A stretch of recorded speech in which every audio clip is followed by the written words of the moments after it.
This interview is being conducted for St John Scotland, 75 years of making a difference. My name is Dr. Sue Morrison and the respondent is Brian Gibson. This is the 22nd of April and the interview is taking place in Stevenston, North Ayrshire. Thank you very much for agreeing to be interviewed for the project. For the record, would you please confirm your full name? It's Brian Gibson. Could you tell me your year of birth, please? 1967. Thank you. Where were you brought up, Brian? I was brought up in Salkets. Originally my family came from Dunure, which is by Heads of Ayr, and they moved down here when we were very small, and we were brought up in Salkets, myself, my older brother, my younger brother, and then when I started courting my wife, we moved to Stevenson. When was that? Moved there 25 years ago. So 25 years ago, I was 30 then. My wife, or my wife just now, and we moved. So that was 25 years ago. Wow. Would you mind telling me a bit about your career? No, certainly. I started my apprenticeship, leaving the school, going on to the building sites as a plumber. I served my plumbing apprenticeship as a plumbing and heating engineer. At the same time as that, I volunteered for the Territorial Army and went into Territorial Army, and I served 10 years in the Territorial Army, various deployments. Retired from the Army in 1998-99, and then taken up posts as contracts managers and supervisors in construction, and that led into training of various different organisations, Worcester Bosch and various companies around about there. Also kept up the training in my own private life, first aid and triage and so forth on that as well. Thank you very much. Could you tell me how you first heard about St John Scotland? I heard about St John's Scotland, or previously heard about St John's Ambulance, and I was under the illusion that St John's Scotland was just a same branch, but one of my close friends had said to us that St John's Scotland was a totally different organisation in Scotland, thing to do with CPR and defibrillator training. With that going through, he asked me would I be interested in volunteering because he knew my background to do with first aid and with training. I said to him, yes, certainly, I'll come along. That was on the 27th of November of last year. Dipped my toe in the water, shall I say, and it's taken leaps and bounds from then. I've now taken on the post of CPR lead champion in Ayrshire and Ann. Congratulations. Thanks very much. A lot of people misunderstand the connection with St John Ambulance, which operates in England and Wales. What did you find out about the history of St John Scotland? Well, the first thing I looked at, it was basically set up, it was a chivalry organisation way back centuries ago, and I looked into it, and to be fair, there wasn't a lot about St John Scotland round about Ayrshire and Ann. There was a lot up north because they do mountain rescue and so forth, but round about here there wasn't much. But when I looked into it a wee bit further, they actually supported the mountain rescue in Arran, and they support that for that. But round about Ayrshire there wasn't ever much kind of highlights or any obvious organisation set up there. So it was a kind of a way I wanted to see, well, what's it about and how can we push it forward. And certainly when I found out it was to do with CPR and defibrillator training, I thought it's something I want to get involved in because there's been various people that I know that's had cardiac arrests and such and so forth. So I was interested in helping out the best way I could. Excellent, thank you. St John Scotland does operate down in Galloway. Yes.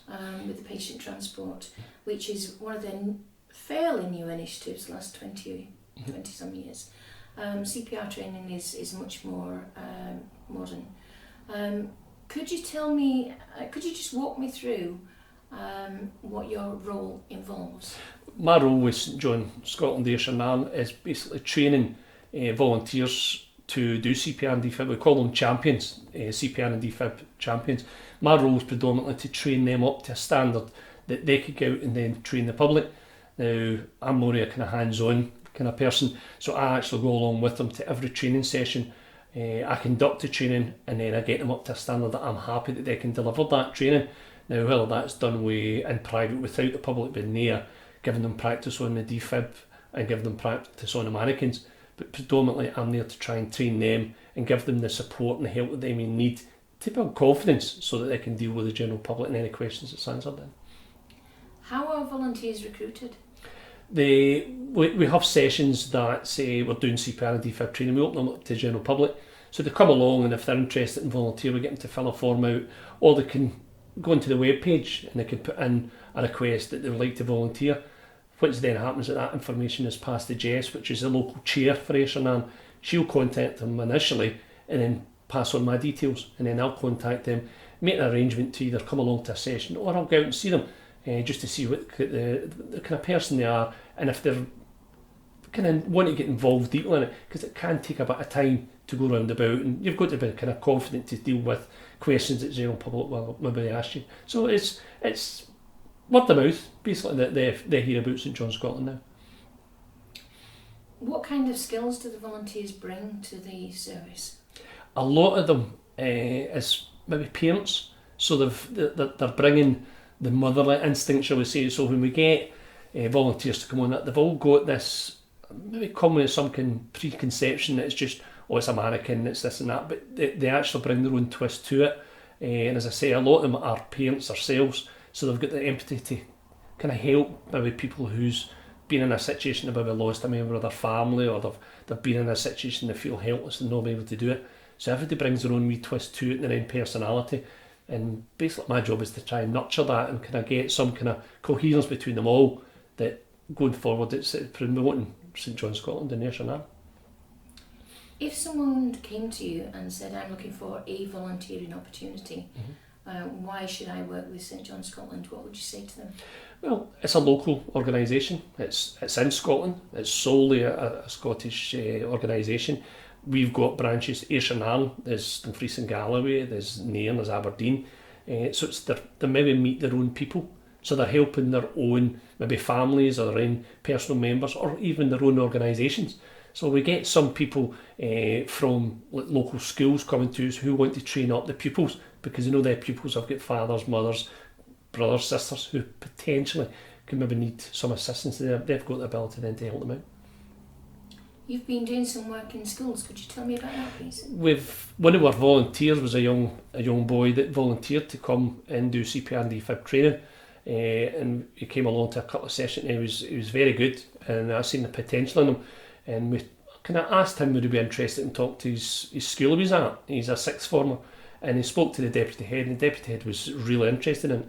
So what we done is ask Callum would he be interested in organising that. He organised it, and it happened on Tuesday there, the 19th of April. We had 20 sixth formers who turned up to do CPR and defib training. Now that was just out of one boy who showed an interest. Now that boy is now going on to be one of our volunteers, and he's keen as mustard to come along to every session that we've got going. That's fantastic. It was a really, really good day actually. Is it your job to organise the training events? Yes.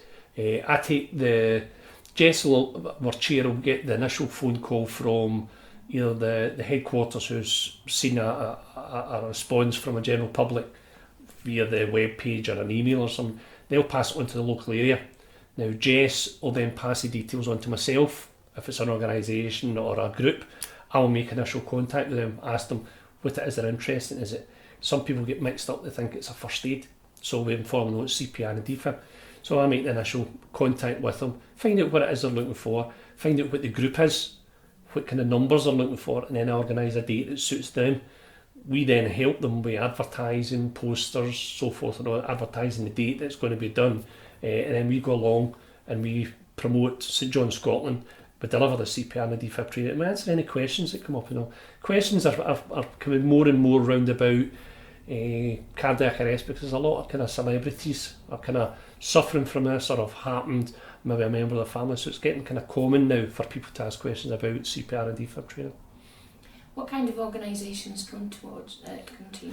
We're getting quite a lot of sports organisations, local rugby clubs, football clubs, church groups as well.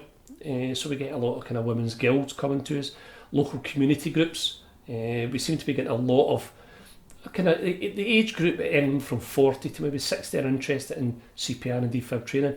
But as I mentioned before, there's a lot of sports groups starting to show an interest in cardiac arrests and defibs. I think because they're seeing things happening in sports competitions, that the sports trainers want to be capable and be able to help out any way they can. Is there a charge to the organisations? No. St John Scotland is a charity-based organisation. We don't charge anything. If somebody wants to make a donation, we have collection boxes on the CPR and defib sessions, but there is no charge to it. Everything we do free of charge. St John Scotland have got an organisation set up that we can sell defib units at a cost price to them. If they raise money for charity, we'll donate so much towards that. These are the ones that we're trying to get CPR and defib training, but we will also go out and do training for anybody who's shown an interest in CPR and defib training as well. Are there many defibrillators around Ayrshire? There is more and more getting put in. At the precise moment, I think there's about 20, or I'm not quite sure of that. Jess will be able to fill us in better than that. But there's more and more getting put outside. We're trying to promote more external defibs. A lot of people get them put in their local churches, but they keep them inside. And what St John Scotland try and do is try and make it open for the general public.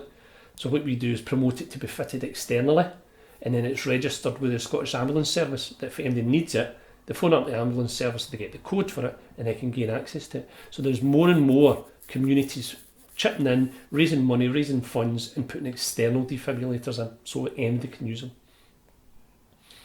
What are the challenges, do you think, connected with your work? It's the preconceived notion that people can get electrocuted. They're scared to touch defibs. They've heard the horror story, oh, you can't touch them, you might get an electric shock. So it's this preconceived notion that people's got, they're scared to touch something they're not sure about. Now, myself and we've got 2 training defibrillators that work identical to the way a real defibrillator works, but it does not deliver a shock. And once people see how easy it is to use it, to attach the pads, you see the actual relief on their faces that it's that easy to use. So I think the hardest bit about this is getting people to actually attempt to use them. To don't be scared of them, use them. They will never harm you, but they can potentially save a person's life if they use it correctly. You've not been with the service for that long, but are there any particular instances that spring to mind that you think, that was good or bad? Or one of the ones we did, it was a few weeks ago now, and it was a parent came along. She was a female, and she brought her kids, and she asked okay for her kids, and it was 2 girls and a boy that came in. I think their ages were maybe anything from 7 to maybe 10-year-old. And we said, no, certainly, more than welcome to come in. They can go through the training and all the rest of it as well. Now, the kids, like normal kids, were kind of shy and so forth and all the rest of it. Mother taking a shot at the mannequin and the defib, and we got the boy to do it. And so we were going through it. You could see the boy was a wee bit kind of apprehensive. But what we've done is we turned it into a kind of game between him and his sisters to see who could compress the mannequin the most, because you've got to compress the chest down to get the compressions in. So the boy done his, and then his sister come on and do it. Now, you've seen at the end of it that they both of them turned around and said that's how easy it was to do it. They thought it was really hard. CPR can save somebody's life, so it was a traumatic thing. But they realised it's something so simple that even although they couldn't do the compressions the same as an adult, that any compressions at all can save somebody's life. Even from a child, it can save somebody's life. So that was one of the kind of moments that you would say, well, they'll go away and tell their friends. So a 7-year-old is teaching another 7-year-old how easy it is to do first aid and CPR on a mannequin. So that was a good night. That was a good evening. I enjoyed that one. Would you recommend CPR training to people who are perhaps not as physically fit as you would like? Yes. When you mentioned they're just physically fit, we had a session. There was a lady came along. She wasn't elderly, but she was getting on in years, but like myself, and she was a wee bit kind of unsure. She had a bit of arthritis in her wrists, so when she was doing the CPR, she was kind of scared that, I can't do it, it's sore. I says, well, alter it. Use the one hand and support your wrist. I says, but the main thing is there is never a bad CPR. The worst CPR you can give is standing by watching somebody or standing by a phone videoing them. I says, if you put any compression on a chest at all, it's a compression, it's a CPR. That is what we are trying to promote. Is anybody, it doesn't matter how physically fit you are, it's not about strength, it's not about structure, it's not about your height, your body mass, it's the technique in it.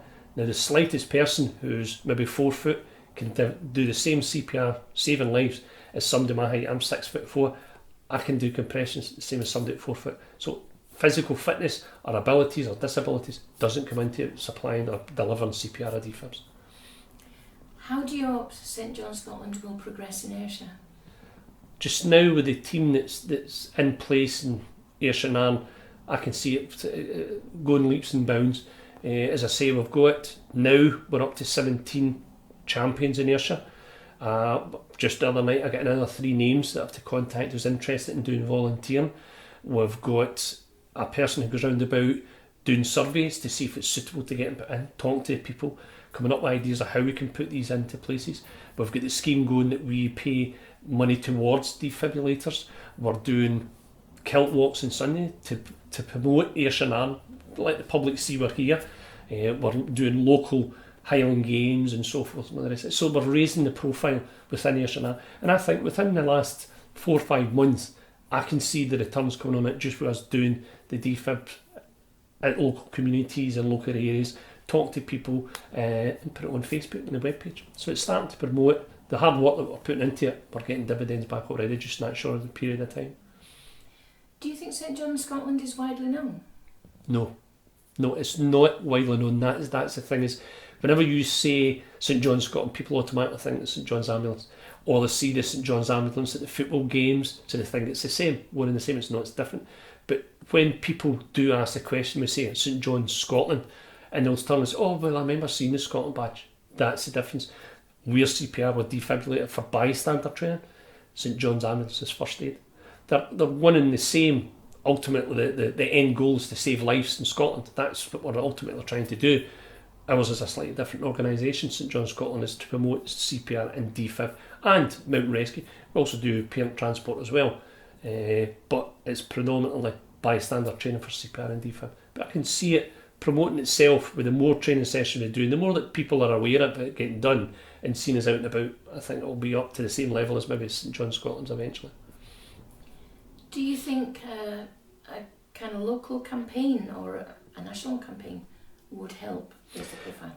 Well, the local one, just with word of mouth and people talking to myself and see my Facebook page and St John's Scotland's Facebook page, it's raising the profile. There will be, hopefully, in the near future, 75 years is coming up very, very quickly, and that might raise the profile as well. So it can only be good news. I don't think we're ever going to fail. We're always going to be there, and we'll always be, and hopefully the general public's eye. So hopefully we'll go for strength to strength with what we're doing just now anyway. My next question was going to be, what are your hopes for the future? You've kind of just touched on that. Is there anything else you would like to see introduced in Ayrshire? I would like to see it maybe more predominantly schools teaching the kids, maybe secondary schools doing more CPR and defib training. A lot of schools do have CPR and defib in there, but they don't seem to concentrate a lot on it. The session we done the other day, it was phenomenal. The questions we were getting asked, just with six formers leaving the school, getting into their, hopefully their adult life and their careers, they can carry that forward. So it's something that hopefully we're going to promote, and we're going to talk to more local school authorities to see could we get into schools and promote it a wee bit better. Going off on a tangent, do you think there is room in for St John's Scotland to continue delivering this particular service indefinitely, or do you think it's going to reach saturation point? I think it would be indefinitely. I know just off the top of my head there's probably 2 areas that's been neglected or ignored. One of them is bus tours. There's a lot of elderly people going bus tours and all the rest of it. And none of these bus tours have got a defibrillator on it. So there's that. Then you've got local buses don't have defibrillators on it as well. So I don't think it'll ever get to a saturation point. It'll get to a point where maybe people will see more and more defibrillators fitted. But I don't think it'll ever get to a point that people say, oh, we don't need any more of these. You know, there's places you can get personal ones to carry about in your car. You can get ones that fit on externally, you get ones internally. So I don't think it'll reach saturation. Well, maybe not in my lifetime, but I don't think it'll reach saturation point. As I say, there is various levels and various places that these defibs can still be utilised that's not been harnessed as such yet or dipped their toe into yet. Ayrshire is quite rural, particularly in some areas. Do you think there is a need for patient transport? Yes. Yeah, but as you mentioned, there's a lot of local or rural areas down towards Cumnock and Rankinston, Sinclanston Street. It's kind of off beaten track. A lot of kind of elderly people are growing up down there as well. who don't maybe have cars or maybe don't have access to vehicles. So the patient transport is something that in Ayrshire is getting promoted as well, to try and help the outlying areas. Even in town areas, some people are not fit enough to go on buses, so the patient transport does help. And I think that will be another kind of string to our bow in Ayrshire to promote that as well. Is there any other service that you think might be useful to this area? Well, the mountain rescue, a lot of people think, no, there's no many mountains round about Ayrshire and Arran, but well, we've got one in Arran itself, a mountain rescue, but people think mountain rescue is to do with mountains. Hill walking, even walking along beaches and all that, people can get injured anywhere at all. So even though you mentioned mountain and mountain rescue, it's not always mountains, it's just somebody out in a walk or out in the moors or something like that. So I think maybe promoting more kind of assistance for walkers and might be something that could be looked at in the local area. Don't know, it's maybe something to look at for the future. I think that's all of my questions, Brian. Is there anything you would like to add? No, I don't think so. Just that if somebody does think about volunteering, it's got its own rewards. Coming along, you're helping the general public, you're putting your wee twist on it. There's never a bad answer, there's never a bad question, and it's amazing some of the questions you get asked and some of the rapport that comes round about when you get the training sessions going. So it's something that I would promote. Anybody who's interested in helping anybody in their local communities, St John Scotland, maybe one of the ones to look forward to helping out in. Thank you very much, Brian.